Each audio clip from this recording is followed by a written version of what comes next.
Bob, you've been on both sides of the Westchester East-Henderson rivalry. Star quarterback for Westchester East, head coach at Henderson. Talk to me a little about what it meant to you as a player. And did Coach Joe Carroll, the Vikings at that time, did he have to make it a big game, or was it a big game to the kids anyway?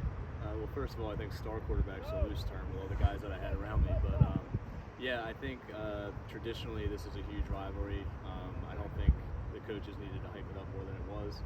I think you're playing a crosstown rival who has like your neighborhood on their chest, so it needs more than most games. And you guys were sort of the new kid on the block at East, even though school was started in 1979.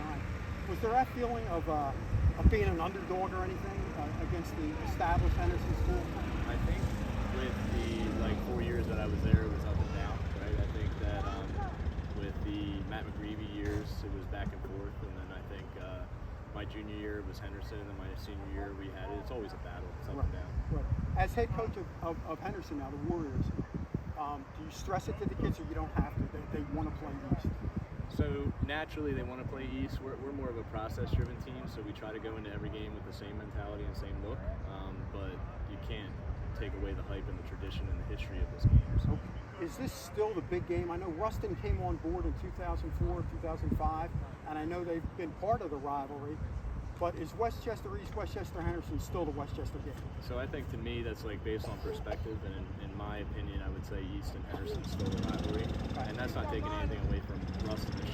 That's just a lot of years. We just had our 50th anniversary game last year, so I think that kind of means more than any kind of rivalry you can have with Ruston. Now talk about your team for a minute. You guys are on the cusp of making the playoffs. You're right outside the 16. Can this team make a run, Bob, and get in? And what would it mean to you to get this team in the playoffs? I think with our process mentality, I'm really trying to build the program. I would really like to make the playoffs for the kids, but I don't think it really defines us. So, okay. I think anything's possible. I think we got two great opponents coming up in Coatesville and Ruston, and then East is always a battle, so you never know.